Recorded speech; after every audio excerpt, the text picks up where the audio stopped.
Hello everyone, welcome to Mithila slash life. January মাস শেষ হয়ে ফেব্রুয়ারি চলে এলো, আর এখন আমি আমার বার্থডে ব্লগটি আপলোড করছি। এইটা হচ্ছে 11 তারিখ রাতে, মানে আমার জন্মদিনের আগের দিন। আমার হাজব্যান্ড কেক নিয়ে এসেছিল আর হালাল শর্মা হাউস থেকে চাপ নিয়ে এসেছিল, যেটা আমার অনেক বেশি প্রিয়। কিন্তু আগের দিন রাতে আমি এত বেশি অসুস্থ ছিলাম যে কিছুই করতে পারিনি, একদমই ইচ্ছা হচ্ছিল না কেক কাটতে। তো এইটা হচ্ছে পরের দিন, মানে 12 তারিখ, যেই দিন আমার জন্মদিন। তো সেই দিন সন্ধ্যায় চলে গিয়েছিলাম বসুন্ধরার একটি ভাইরাল ক্যাফেতে। এটার নাম হচ্ছে ট্রিট মি। কারণ হচ্ছে এইটা পুরোটাই পিঙ্ক কালার ডেকোরেশন আর দেখতে অনেক বেশি কিউট। ক্যাফেটা একটু ছোটোই, কিন্তু ডেকোরেশনটা খুবই সিম্পল আর আমার কাছে ভালোই লেগেছে জায়গাটা। আর এই হচ্ছে ফুল ভিউ, আপনারা চাইলে এসে ক্যাফেটা ভিজিট করতে পারেন। আর এই হচ্ছে আমার বার্থডে লুক, মানে ফার্স্ট যেই লুকটা করেছিলাম সেইটা। আর এই হচ্ছে আউটফিট। খুবই তাড়াতাড়ি আর একটু সিম্পলভাবে আমি রেডি হয়ে গিয়েছিলাম।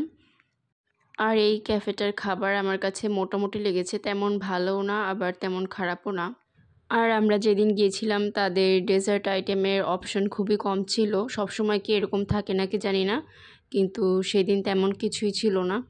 আর কফিটা একদম মোটামুটি ছিল, তেমন ভালো লাগেনি আমার কাছে।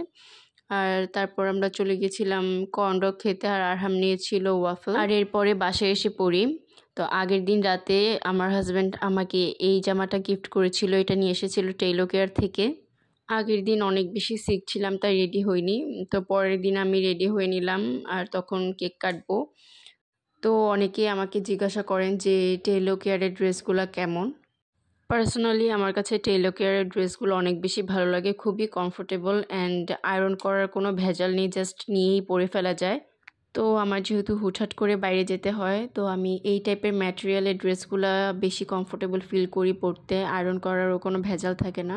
আর আমার হাজব্যান্ডও জানে যে আমি এই টাইপের ড্রেসগুলো পরতে পছন্দ করি, তাই ও আমাকে এটাই গিফট করেছিল। আর আমার ইয়াররিংটা আপনারা পেয়ে যাবেন দারুণ সব বাংলাদেশ পেজে, এটা কিন্তু একদম হ্যান্ডমেড ইয়াররিং। আর আপনাদের সাথে অলরেডি কিন্তু আমি গ্ল্যাম ডাস্টের ভিডিওটা শেয়ার করেছিলাম, তো সেই সবগুলো মেকআপও কিন্তু আমার বার্থডে গিফটই ছিল। আর এই হচ্ছে আমার কেক কাটার মুহূর্তটা। সবাই আমার জন্য অ্যান্ড আমার ফ্যামিলির জন্য দোয়া করবেন, আল্লাহ যাতে আমাদের বদনজর থেকে রক্ষা করে। আর আমি এখানে বাবুকে কেক খাইয়ে দিচ্ছিলাম, সবাই মাশাল্লাহ বলবেন। তো এই ছিল আমার বার্থডে ব্লগ। সবার কেমন লাগলো অবশ্যই কমেন্ট করে জানাবেন। যদি ভালো লাগে তাহলে অবশ্যই আমার চ্যানেলটিকে সাবস্ক্রাইব করে দিবেন অ্যান্ড পেজটিকে লাইক করে দিবেন। Thanks for watching.